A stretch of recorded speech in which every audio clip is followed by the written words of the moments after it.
Chicken tacos should only be trusted to chicken professionals. That's where we come in. Introducing Zaxby's new chicken finger tacos. One comes with pico de gallo and creamy chipotle ranch. And the other comes with bacon, lettuce, tomato, and avocado ranch. Chicken experts since 1990. Chicken taco experts since now. Order yours today in the Zax Rewards app. Woo, saucy! Zaxby's. You're listening to the Archaeology Podcast Network. You're listening to the Archaeology Show. TAS goes behind the headlines to bring you the real stories about archaeology and the history around us. Welcome to the podcast. Hello and welcome to the Archaeology Show, episode 159. On today's show, we talk about a chalk drum sculpture, Homo Sapiens in France, and new evidence for the Coronado Expedition. Let's dig a little deeper, but not into Coronado stuff, because that belongs to Coronado. It belongs in a museum.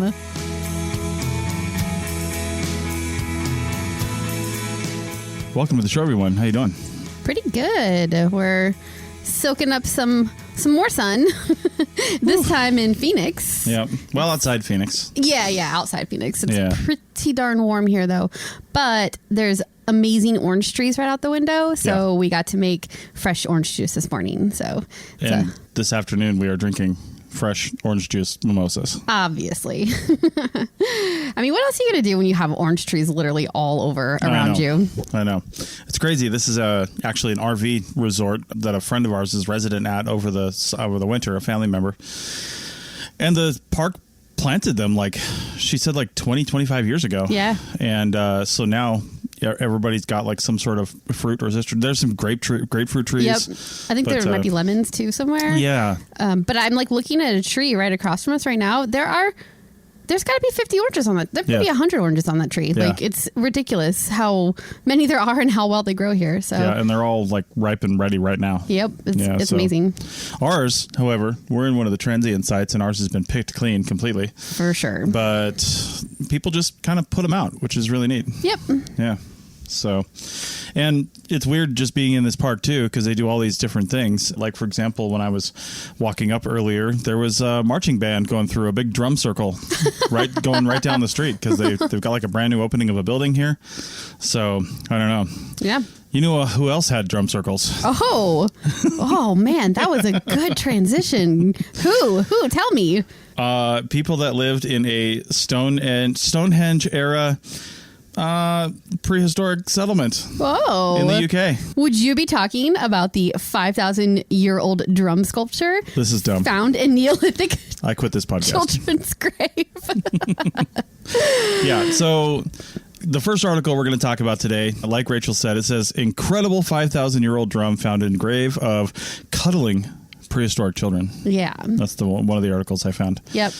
So it was actually discovered in 2015, and the only reason it's in the news right now is that the British Museum decided to display it. Right. Yeah, so they've got this whole Stonehenge thing going on, and they're displaying it with Stonehenge, I guess, art and artifacts, and we'll talk about why later. Yep. And it was found in, I believe this is the town of Burton Agnes. Mm-hmm. It's either a town or a shire. I'm going to change my name to Burton Agnes. Okay, that sounds good. Yeah. So it's found in Burton Agnes, East Yorkshire.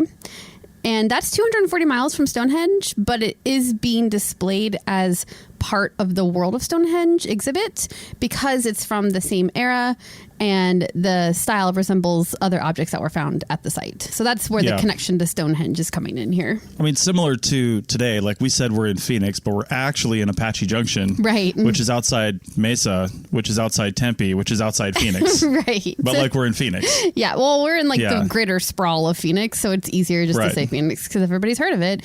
The same is true for Stonehenge, right? You want to talk about the Neolithic time period in Britain, but what are you going to say? Look at this amazing site in Burton Agnes, East Yorkshire. No. Yeah. Say Stonehenge because everybody knows what that is and where that is, and probably they even have a pretty good idea of what time period it's from. Well, and just like today, you are influenced by the significant cultural center that's around you. Mm-hmm. Now, whether Stonehenge was the significant cultural center right there at that time for everybody might be subject to some bit of debate. Like, we put a lot of significance on Stonehenge today, and it was likely a ceremonial spot 5,000 years ago. But how much did people 240 miles away really care about Stonehenge? Did they pilgrimage to it? Did they, Well, and it's a long ways. There were henges all over. There are still henges all over. Henge is just a circle of things. Exactly. So it's likely that they had their own. If the spiritual leadership of the community was centered around a Stonehenge type of thing, they probably had one much closer than what we know as Stonehenge. But that doesn't change the fact that what they were doing from that spiritual or ritual perspective was very similar to what was going on at Stonehenge, probably. Yeah.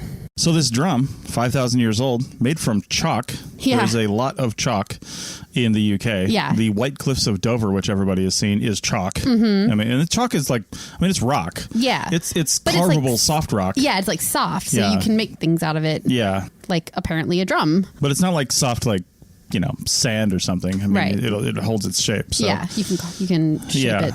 But because of the artistry on this thing, and you got to take a look at the picture in the articles, it's got some pretty cool, I would almost say, Aztec style. Yeah, like carvings. Very geometric. Imaging. It's pretty neat. Yeah, really the British cool. Museum called it one of the most significant artistic discoveries of the last century in the UK. Yeah.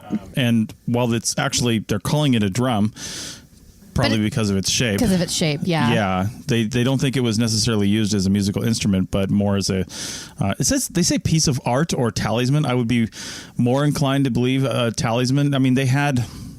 There's evidence that people have had art for potentially up to 40, 50,000 years, depending on what you consider art. But again, calling something art is incredibly subjective. Yeah, and the other thing I found really interesting about it is that it was discovered with the remains of 3 children. Cuddling. Three cuddling children. I know, it's so like sad and sweet. So their ages were between 3 and 12, and the 2 youngest were facing each other. I think they were like around 3 and 5 or something like that. They're much smaller, and then the older one has its arms like around them, around the pair of them. It's so sweet and so sad. Yeah, what's going on there? What is interesting to me is this thing was buried with them, so it makes me wonder if there was if music had some sort of significance to the family, maybe, and that's why they had this special drum relic carved to bury with the children or something, maybe. Or maybe they had it already. Yeah, maybe. Because you often bury personal goods with people, stuff that was significant to them. Yeah. But along those lines, what makes this rare is that actual burials were not common in the Neolithic. Yeah. In this area. So they're actually buried, so you actually have remains to uncover, and then also grave goods with those remains. I think all of that is kind of pretty rare. Yeah, people were usually cremated back then or left out for wildlife to consume. I mean, take it back to nature. It's expedient, right? Yeah. So, and cremation is really more of a sanitary thing. Like just leaving a body out and around. Yeah. It's like, I mean, if you cremate it, it goes to dust. Yeah. Kind of goes back to the earth a lot more quickly than, say, leaving it out. Yeah, and it probably feels more respectful to not let a body sort of decompose away. Well, I think it's just gross. I'm just guessing. Like, I don't care gross when you too. are and whose body it is. It's just like, hey, when is John going to get out of here? Because he's pretty gross right now. I wonder if they were, were these like hunter-gatherer groups of people probably? I mean, they would have been mostly. Yeah, but they were building stuff like stuff. Stonehenge. They had settlements. I'm wondering if they would bury like this when they were in a place for a long time and they needed to do that so that they weren't around decomposing bodies. Bodies stack up. Yeah, but if you're going to leave an area almost immediately, then I guess you wouldn't have to put the energy and resources into burying. So speculation, of course. But. Right. Ever since people started living in the same place and getting bigger and bigger groups because you just keep on having kids, burials have become an issue. You know, I mean, back in the day when somebody died because of a lion attack or something like that, you're probably just moving on anyway. That sucks about, George, but we got to move on and follow this herd of whatever to keep on eating. But if dude dies in the house or like around the campfire, that's just, you got to do something about it. It's gross. I mean, like I said, I don't care who you are and what things smell like and even look like. Like, you just don't want to see that. You don't want to. You don't want to smell it. It's bad. And I mean, even if you don't know anything about disease and stuff like that, you can probably put 2 and 2 together. Yeah, totally. So, Radiocarbon dating of a bone from one of the children places the burial at 3005 to 2890 BCE, and that's what puts it in the Stonehenge time frame. And they say this is the first time such dating has been possible, probably because of the lack of burials from the area. Yeah, probably. Yeah. And preservation, too. Something that old is not always going to be preserved very well, but they just, got a really great set of circumstances here. Yeah, and apparently this drum wasn't like a super unique thing. 3 other ones similar to this one were found about 24 kilometers away in Fulton. Yeah, that's so interesting. And it confirms that all 4 drums were made during the first construction phase of Stonehenge. And it's 500 years later than was previously thought. Yeah. So I guess they're kind of linking up this new drum that they have a good date on because of the bone with the children to these other 3 drums because they look so similar. And because of that, they're able to maybe assign a date to those other drums because of the date on this one drum. I do have a little bit of skepticism there because it's like just because they look similar doesn't mean that they... Yeah. I mean, it could mean, but you just don't know how long a group of people might have been doing the same style of carving or artistry or whatever it is. Well, one way that we do date things is through stylistic motifs. Yeah, that's true. And the motifs carved into these drums and the one that is specifically mentioned in the article here indicate connections between communities in Yorkshire, Stonehenge, Orkney, and Ireland. Yeah. Because it shares stylistic elements with all of those communities. So yeah, that's definitely true. That does make using the date for this one, having it apply to other ones of a similar style. That does make sense when you look at it like that. Right. This is also important because they're calling it an artistic language, which again, I see that as like the stylistic elements. Yeah, like the way on here. Like the way they decorated it, basically. Right. Yeah. But anyway, it's important because it encompasses that artistic language, which has been seen in other places throughout the British Isles at the same time. So a lot of things, not just if they even didn't have carbon dating, they'd be able to date this to the time just by looking at the drum. Now, you always have to be a little skeptical and say, well, if they weren't able to carbon date the children, could this have been a burial from 2,000 years later, but they found the drum? And the drum was 2,000 years old already. And then they just were like, hey, this is cool. And then they buried it with them because the kids liked it. Yeah. I mean, that's always the problem with dating artifacts like this is that you just don't know when they got put in place there. Yeah. So it's always going to be a question. You have to wonder if they're just recycling. Right. I mean, look, there's stuff in my family that is at least 100 years old at this point, you know, some old jewelry and things like that. So if one of my ancestors in another 100 years is found to be buried with a piece of jewelry that's 200 years old, but they were not, that, like that kind of stuff is going to happen with burials because things get passed down through families. So, yeah.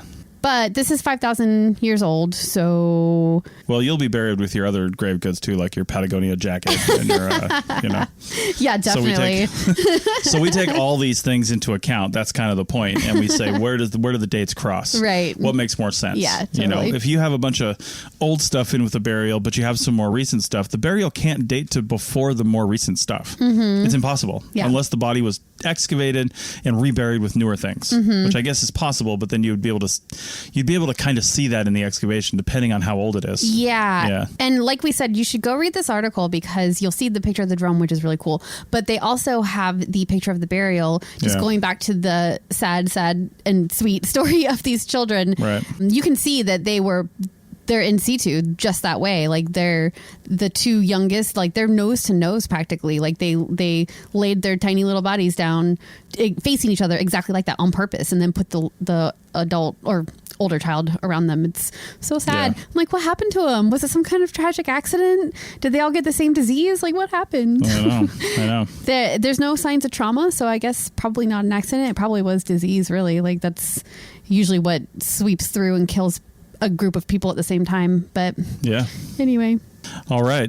Well, we're going to go from there and talk about another group of people who, nasty humans who just got in on some Neanderthal action for a little while, kicked them out, and then came back. But they did it 10,000 years earlier than we thought. We knew they kicked them out. Right. But this happened 10,000 years earlier than we thought. So they say. Back in a minute. People are driven by the search for better. But when it comes to hiring, the best way to search for a candidate isn't to search at all. Don't search, match with Indeed. The hiring process can be slow and overwhelming. Simplify hiring with Indeed. Indeed is your matching and hiring platform. With over 350 million global monthly visitors according to Indeed data, and a matching engine that helps you find quality candidates fast. Ditch the busy work. Use Indeed for scheduling, screening, and messaging so you can connect with candidates faster. Join more than 3.5 million businesses worldwide that use Indeed to hire great talent fast. Listeners of this show will get a $75 sponsored job credit to get your jobs more visibility at Indeed.com/PODKATZ12. That's Indeed.com/PODKATZ12. Terms and conditions apply.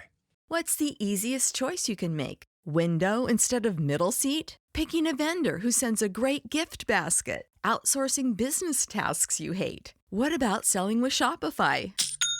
Whether you're selling a little or a lot, Shopify helps you do your thing, however you cha-ching. Shopify is the global commerce platform that helps you sell at every stage of your business. From the launch your online shop stage to the first real-life store stage, all the way to the did we just hit a million orders stage. Shopify's there to help you grow. Whether you're selling scented soap or offering outdoor outfits, Shopify helps you sell. Wherever and whatever you're selling, Shopify's got you covered. Sign up for a $1 per month trial period at shopify.com/try. Go to shopify.com/try now to grow your business, no matter what stage you're in. Shopify.com/try. Welcome back to episode 159 of The Archaeology Show. The Archaeology Show. Don't forget it, actually. That was all capitalized. Listen, I'm not even like a sports fan, and it irritates me that Ohio State insists they are the Ohio State. Oh, you're going to get some hate mail now. Yeah, I know, probably.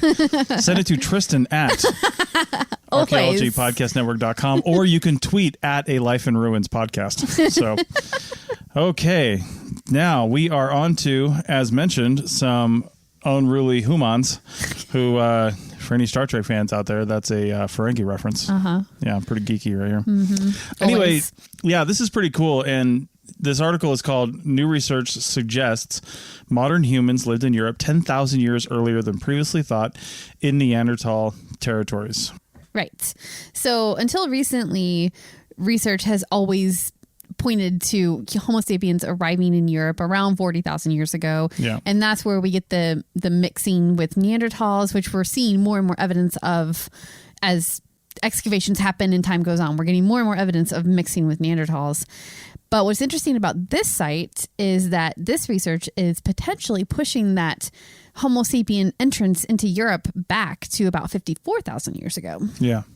Yeah. And, you know, the interesting thing is we used to think, by we, I mean science in general, just because of a lack of data, not because of some sort of arrogance, but we used to think that humans or Homo sapiens came in and basically killed off the Neanderthals, right, or outcompeted them for resources such that, you know, they just didn't survive.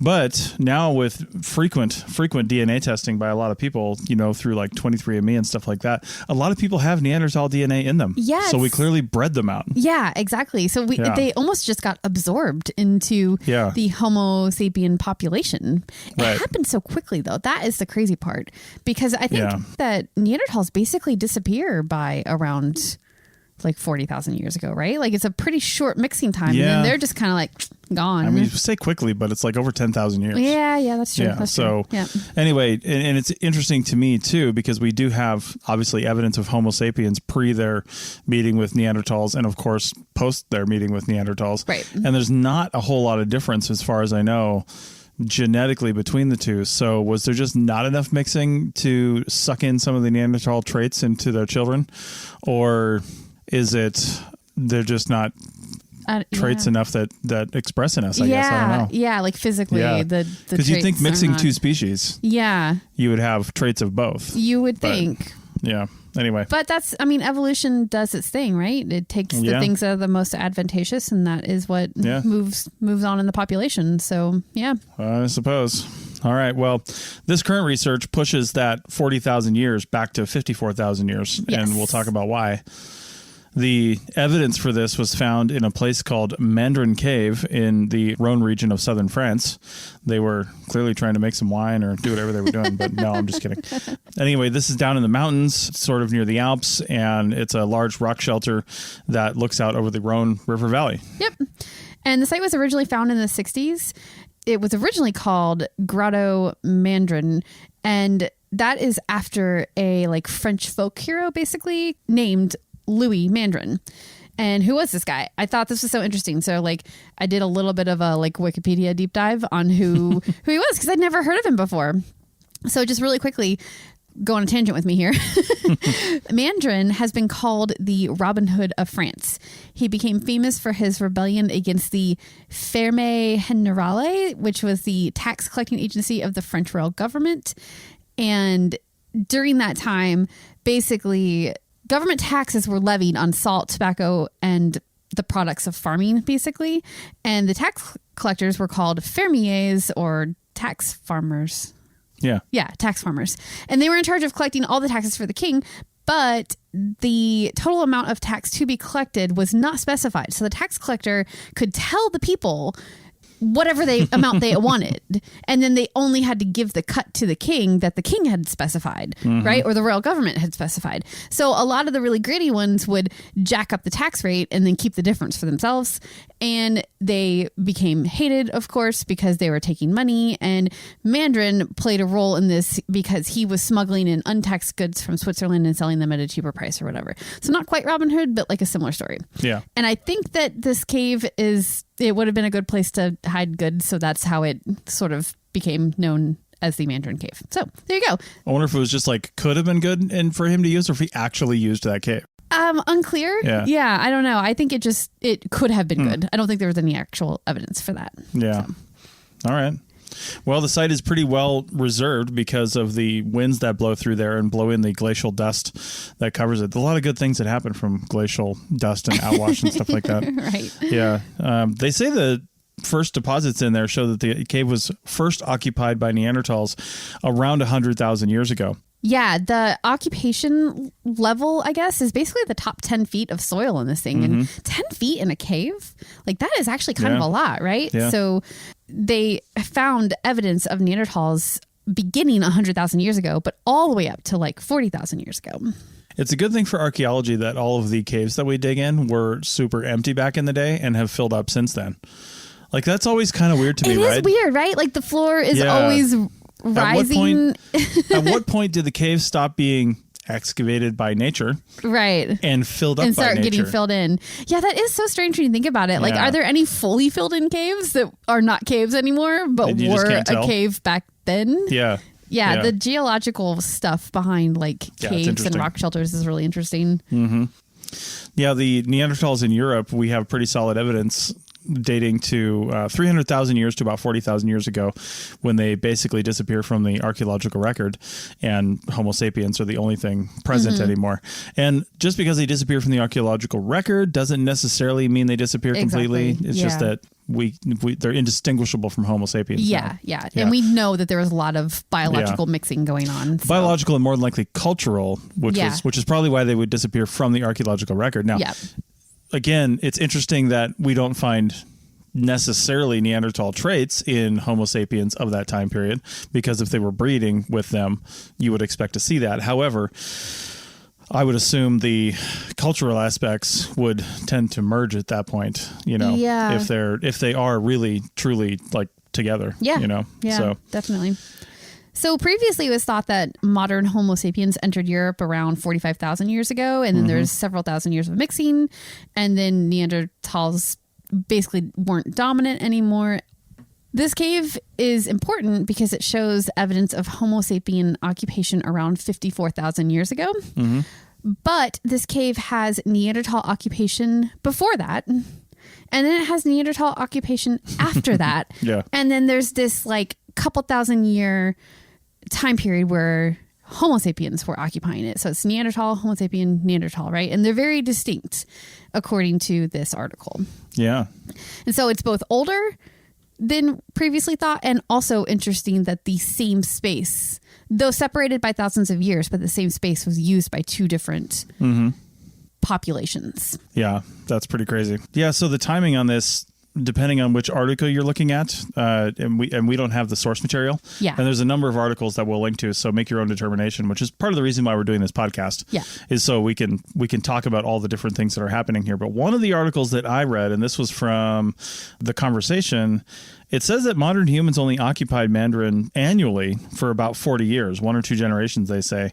And then they disappeared just as quickly and mysteriously as they had appeared.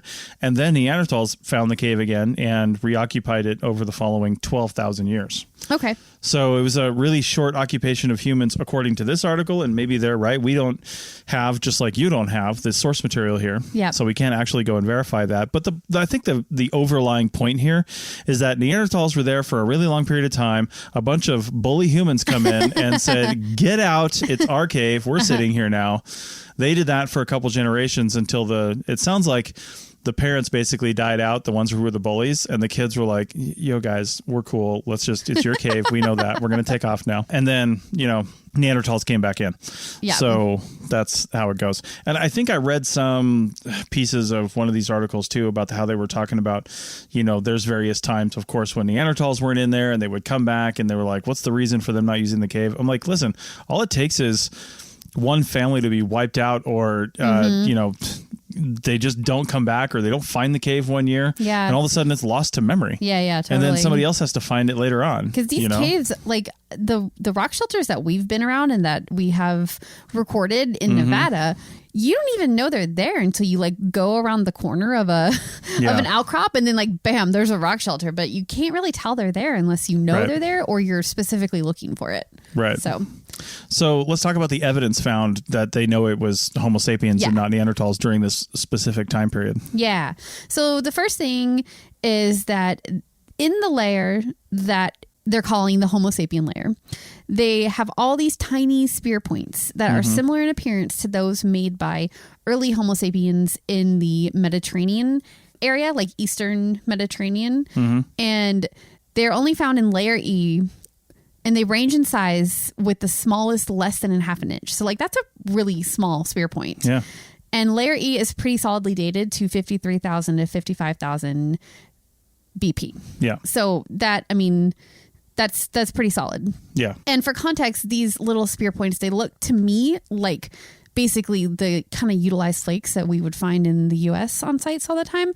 They're kind of like shaped into like a triangular point and you can see little flakes taken off the edges, like little pressure flakes, kind of.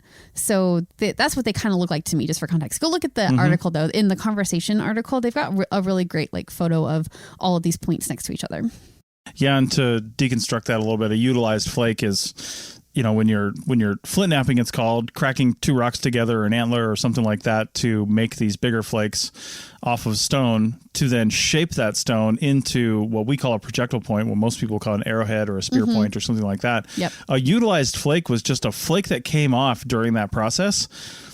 That in its purest sense of the word, a utilized flake is literally an unmodified flake that somebody used to cut something or scrape a hide or something like that. And you can see use wear along the edge of the flake. Now, you could have tried to retouch the utilized flake, which is where you'll see some flaking along the edges of it. I mean, these people weren't like, this one I will use for this and this one I will use for this. No, they had a pile of these things. Yeah. They would usually they would probably have a kit with them or something, because this is their Swiss Army knife. And they would have maybe some preforms to make points, spear points or whatever. And, they might have some cobbles that they carry with them of some decent material that they like, so they can quickly crack something off and then start using it. And they'll just literally, use whatever's good at the time. So that's what a utilized flake is for the most part. And that is what these look like. It is. And I mean, they're clearly shaped to a point, to have a point. Yeah. So, yeah.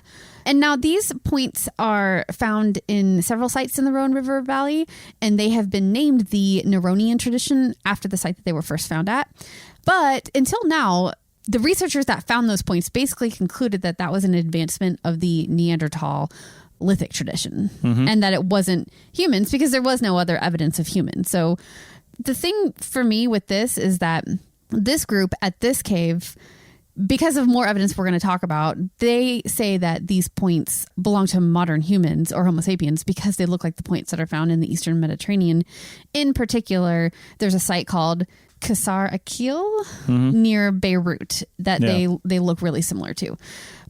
But you're talking like point morphology. So that's their reasoning there is they look like those points. Right. So that's kind of shaky evidence to me, but I get it. Right. And as we mentioned literally all the time, accurate and confident dating in archaeology takes place with multiple sources. Yes. And when you get these things to overlap and you get these different lines of evidence to overlap, you come up with pretty solid conclusions. The other piece of evidence they found here in layer E was a Homo sapien baby tooth. Yes. And it's pretty clearly, and I mean, I'm not even really that good at dental morphology, and I can almost tell this is a human tooth next to the Neanderthal tooths. Tooths? Teeths. Tooths and teeths. Tooths and teeths. Yep. There's some pretty good pictures in this article from the conversation that I'm looking at right now for this reference. But anyway, they determined it to be a human baby tooth, about 2 to 6 years old.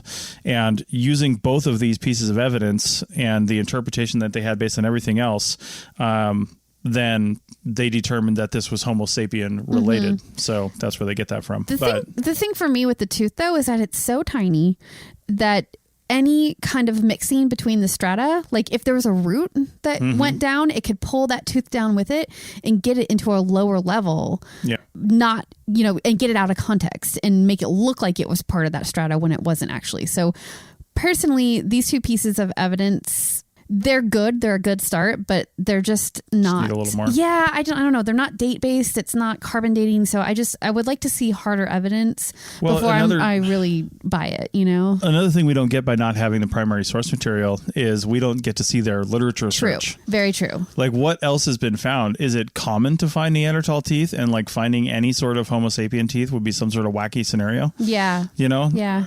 Did they have Homo sapien remains in the earlier or the more recent layers that could have gotten out of context and gotten mixed? Well, and also using some sort of, you say a root or something could have brought it down. Roots or animals or anything like that. The term for that is bioturbation. Yeah.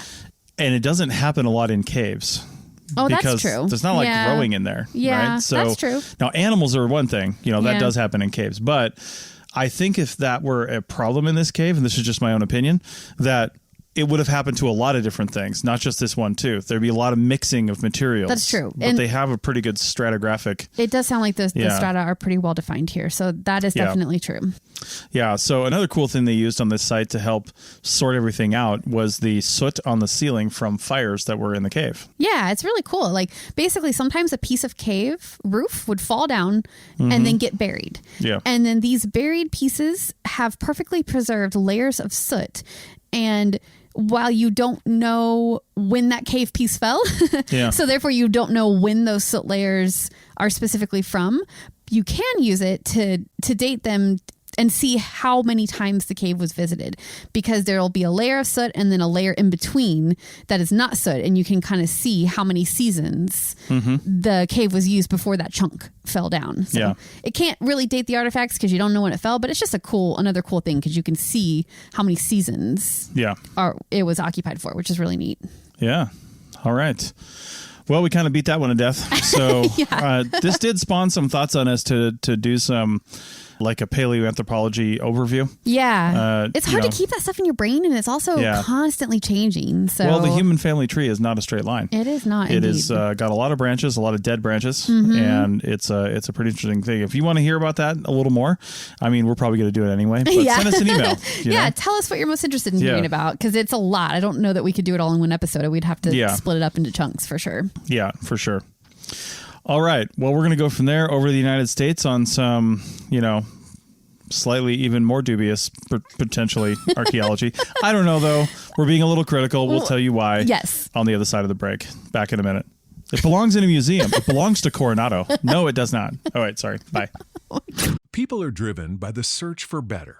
But when it comes to hiring, the best way to search for a candidate isn't to search at all. Don't search. Match with Indeed. The hiring process can be slow and overwhelming. Simplify hiring with Indeed. Indeed is your matching and hiring platform. With over 350 million global monthly visitors according to Indeed data, and a matching engine that helps you find quality candidates fast.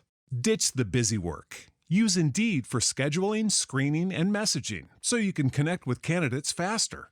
Join more than 3.5 million businesses worldwide that use Indeed to hire great talent fast. Listeners of this show will get a $75 sponsored job credit to get your jobs more visibility at Indeed.com/PODKATZ12. That's Indeed.com/PODKATZ12. Terms and conditions apply. What's the easiest choice you can make? Window instead of middle seat? Picking a vendor who sends a great gift basket? Outsourcing business tasks you hate? What about selling with Shopify?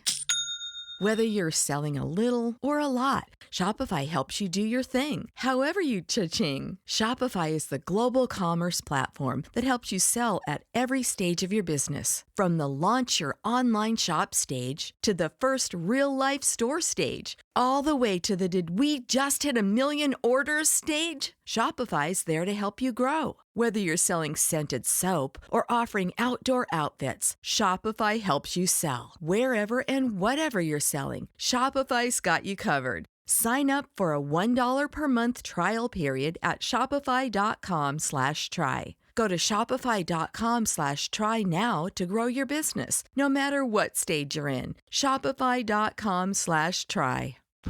Welcome back to our final segment of episode 159 of the Archaeology Show. I don't know why I'm so hot on that right now. I don't know either, but that's cool.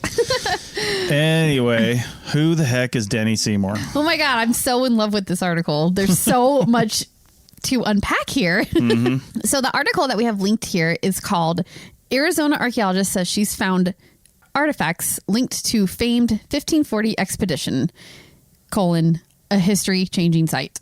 Yeah. And the archaeologist in question, like you said, her name is Denny Seymour, Dr. Denny Seymour. She is an archaeologist and researcher in Arizona, and she does have a PhD, and she's apparently worked for several CRM firms and also for the BLM, and she's currently working for several research institutions. And I did do a little bit of a deep dive on her to try to figure out like who she is and where she's coming from with the statements that she's making in this article. And she does seem to have like pretty good, credentials here, given all of this. I pulled a lot of it from her LinkedIn profile, things I found online. So she seems pretty legit, though, as far as schooling and such. But what we're talking about here, before we start getting into that, is the Coronado Expedition. Yes. Pretty famous expedition, which is where my quote comes from the third Indiana Jones movie. Yeah, from the end of segment 2. Yes. If you've paid attention, that was actually, I think, also in Arizona.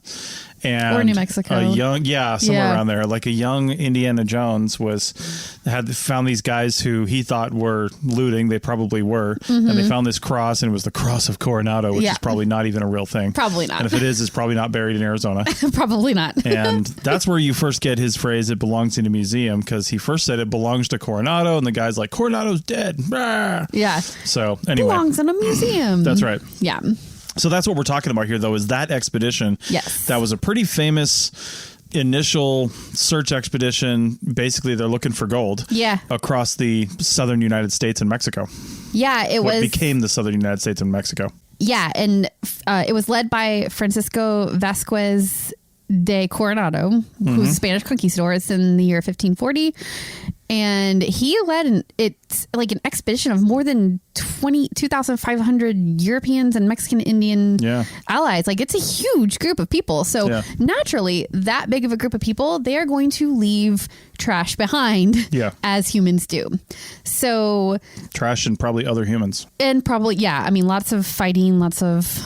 people die on a trip like that. Yeah, for sure. Should be evidence. There should be, yes. They're going to leave evidence. Yeah. And this is what Denny Seymour was searching for, is evidence of the Coronado Expedition, where they were, where they went, and all that kind of thing. Yeah, because there is some dispute as to the exact route that they took. Yeah. We know some of the highlights and places they hit. Yeah. But there's some dispute as to the exact route that they took. Yeah, it was a 2-year journey, and we do know that they eventually made it to the Zuni Pueblos of northern New Mexico, but the exact path through Arizona is unknown. And the consensus among scholars is that the expedition most likely followed the Rio Sonora through northern Mexico and the San Pedro River into what is now Arizona. So basically they came up through Mexico, followed this river. And if you look at it on a map, it goes basically north, like straight up into Arizona, kind of like northwest into Arizona. So that is the accepted path by historians at the moment. Yeah. Now, Seymour is basically saying that her discovery, the site that she has excavated, shows that they actually entered Arizona along the Santa Cruz River. Yeah. And the Santa Cruz River is further west than the San Pedro, and so it would push the whole route further west than was originally thought.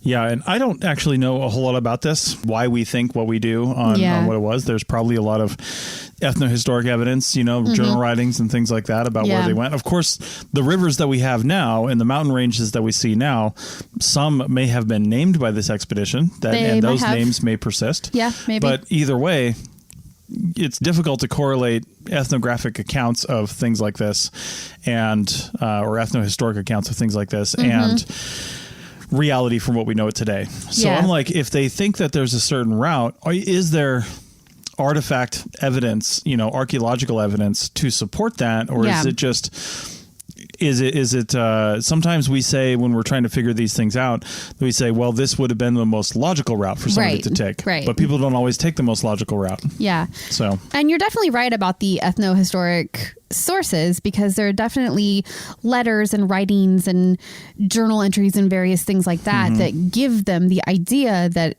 they came up the San Pedro River. And that's why people are struggling with this new evidence that Denny Seymour has uncovered, because people just aren't really ready to remap the route given the evidence that they had before from journal entries and letters and things like that. Yeah. But I will say that when I was reading this article, the most people, put that in quotations, who aren't ready to remap the route, they seem to be historians, not archaeologists. Yeah. And I'm wondering if maybe it's historians sticking with their journal entries and their letters and what they think from them, rather than wanting to trust the science coming from a different place, it's just different evidence, Yeah. So, well, and not only that, but it's so far, depending on how big this site is, it sounds like it's a pretty good sized site, but it is only one site. It is only one site. And there are a couple other people, the Flints, who, again, historians, but they are, I guess, relatively well known as the world's leading experts on this expedition. Like Coronado experts. They have seen all the evidence. They have published on this evidence. They have taken a look at it, and literally everything they have says, nope, he probably went this way. Now, to their credit, they're saying, yeah, this sounds like a Coronado thing. Yeah. Like it seems legit, but why isn't there more? Why do we find this stuff over here and we find this stuff over here? Yeah. I mean, my first thought, without knowing anything about this, is 2,500 people. Did they all travel in a straight line?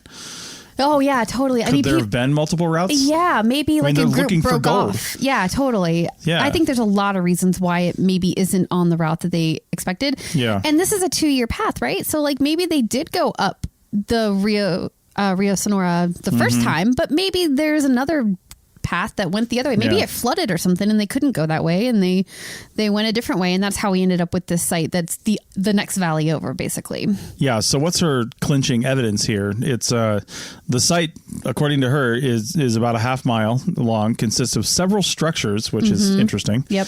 Also contains hundreds of artifacts, including pieces of iron, crossbow bolts, distinctive carrot-headed nails, medieval horseshoe and spur, sword point, bits of chainmail, all kinds of stuff. Yep.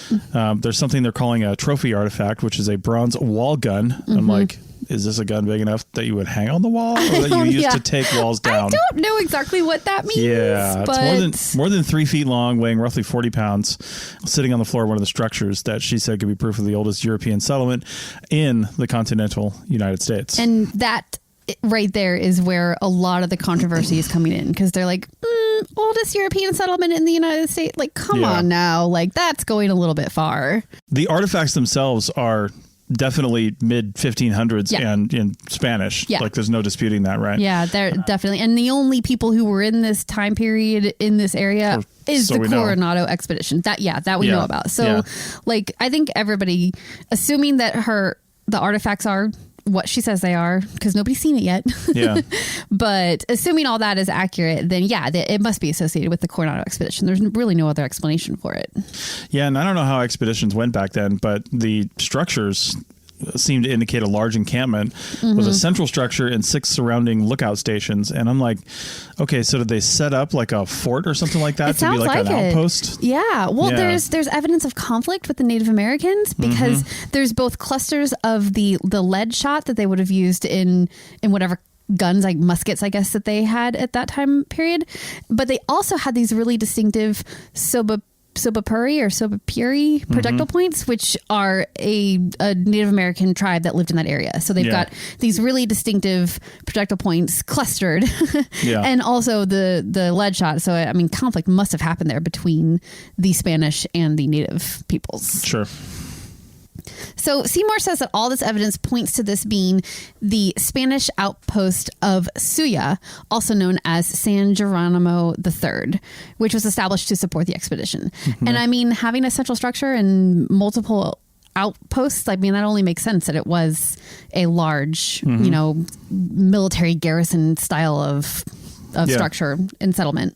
Yeah, they have historical documents about the expedition that talk about this area, this fort, basically, and how it was abandoned after the skirmishes, like you said, with the native people. So, but we never really knew exactly where that was. I mean, this does sound pretty good. It sounds pretty good, right? I mean, I wish that there was more photo evidence and just more information about where it is and all this, but we're not going to get photo evidence from the 1500s. No, I mean of the excavation itself. Oh, right.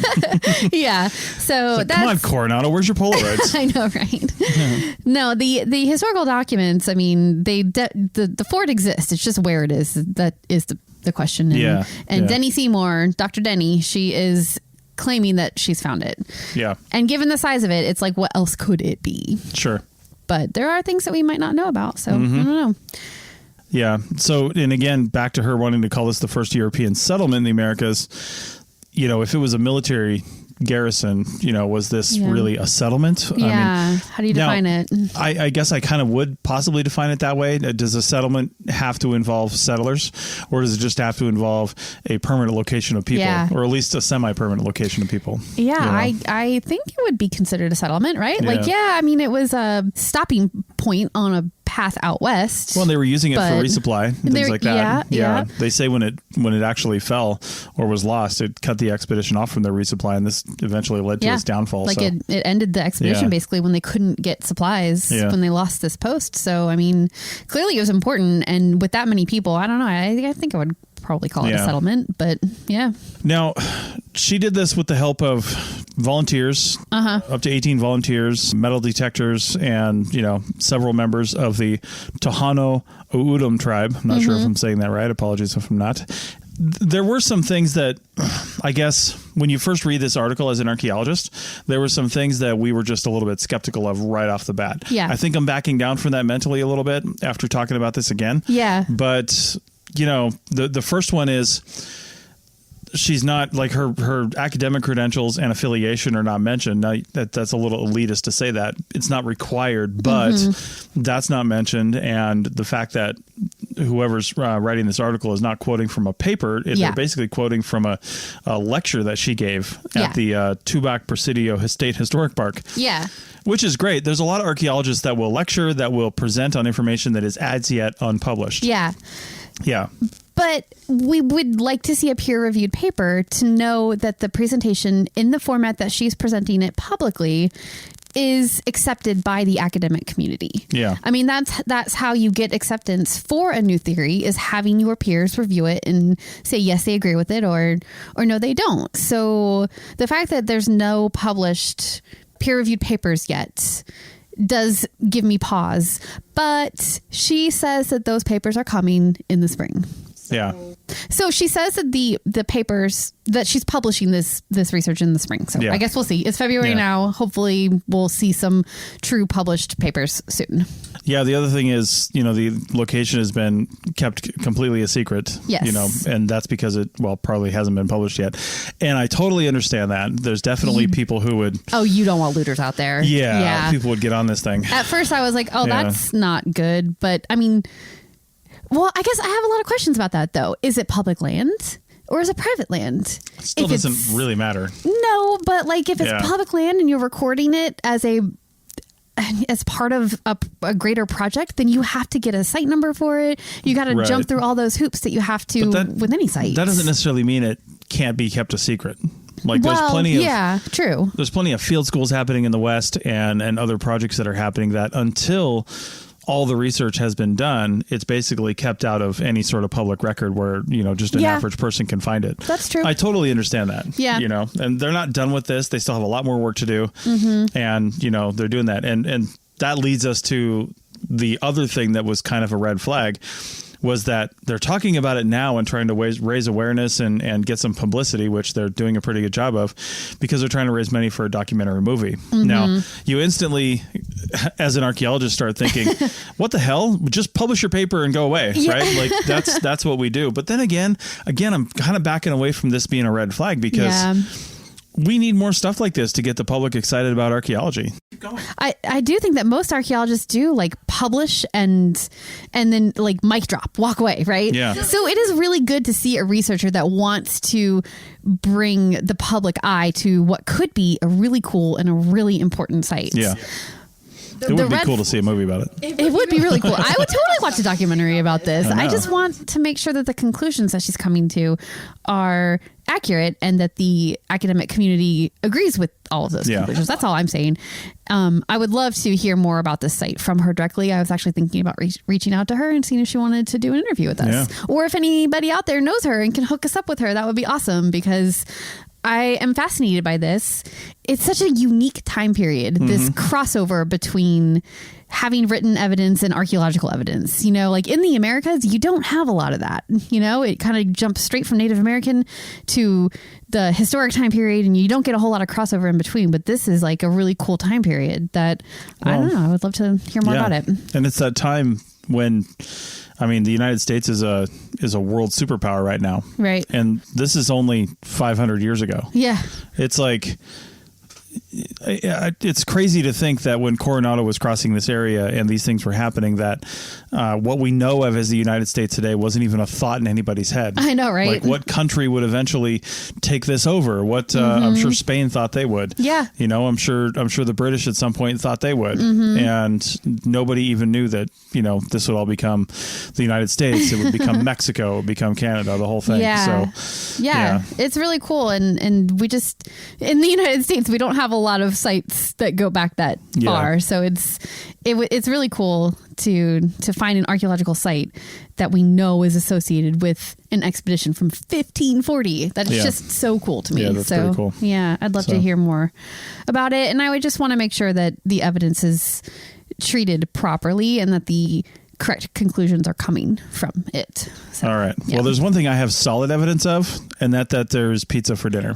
So you ready to go eat pizza? So let's do that. Okay. And hey, I just want to let everybody know too, we've been, I wouldn't say flying by the seat of our pants on this podcast, but we're looking for articles, we're doing different things, but we've actually come up with kind of a plan moving forward. What? For how we want to structure the episodes. Structure in a plan?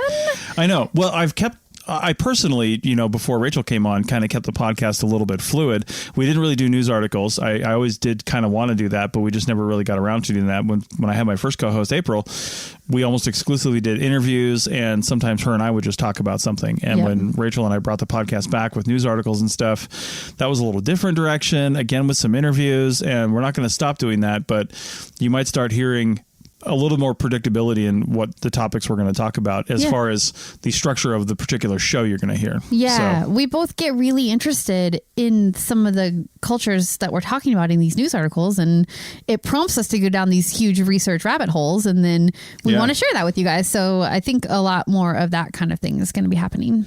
Also, and I don't even want to say this out loud, but I've been getting into doing the APN's socials a lot more, and I'm trying to hire somebody to do our social media right now. Mm-hmm. But right now it's me, and it's bad. It's all bad.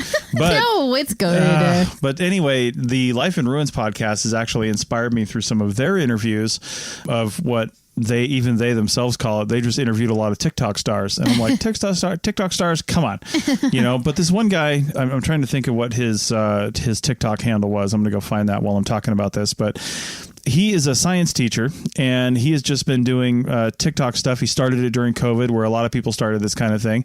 And he really just has like a couple images up behind him, green screen style, and he's talking about something. It's not very long, but he's getting literally millions of views on his TikTok reels, and his handle on TikTok is science_is_real. So science is real with underscores in between them. So go find him on there. There's a lot of really cool people. David Ian Howe from Life in Ruins, he does ethnocynology. It's all about dogs and other things in the prehistoric record, but he's getting into a lot of cool stuff. But TikTok you might think is just for kids, and you're totally right? Like the audience is typically teenagers, millennials, people who are younger. But if we're not talking to those people, then what the hell are we doing? Yeah. So we need to get over to that medium. So we might be taking some of this TAS stuff on the road, so to speak, into TikTok. Doing more video style presentations of the data. For sure. So not necessarily video. It would probably be me on the screen. Just basically doing a summary of one of these articles. But it's getting this information to an audience that we don't have. So if that's one of the mediums that you like to check out, find ArchPodNet on TikTok at ArchPodNet. And Instagram as well. And Instagram, all the things. Yep. And head over there and give us a like and watch the videos. So. All right.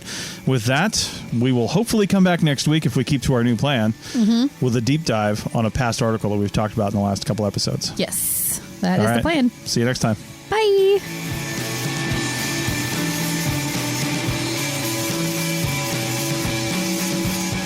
Thanks for listening to The Archaeology Show. Feel free to comment and view the show notes on the website at www.archpodnet.com. Find us on Facebook, Instagram, and Twitter at ArchPodNet.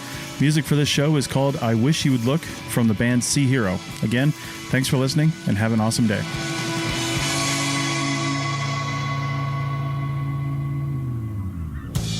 This episode was produced by Chris Webster from his RV traveling the United States, Tristan Boyle in Scotland, DigTech LLC, Culturo Media, and the Archaeology Podcast Network, and was edited by Chris Webster. This has been a presentation of the Archaeology Podcast Network. Visit us on the web for show notes and other podcasts at www.archpodnet.com. Contact us at chris@archaeologypodcastnetwork.com. People are driven by the search for better. But when it comes to hiring, the best way to search for a candidate isn't to search at all. Don't search, match with Indeed. The hiring process can be slow and overwhelming. Simplify hiring with Indeed. Indeed is your matching and hiring platform. With over 350 million global monthly visitors according to Indeed data, and a matching engine that helps you find quality candidates fast. Ditch the busy work. Use Indeed for scheduling, screening, and messaging so you can connect with candidates faster. Join more than 3.5 million businesses worldwide that use Indeed to hire great talent fast. Listeners of this show will get a $75 sponsored job credit to get your jobs more visibility at Indeed.com/PODKATZ12. That's Indeed.com/PODKATZ12. Terms and conditions apply.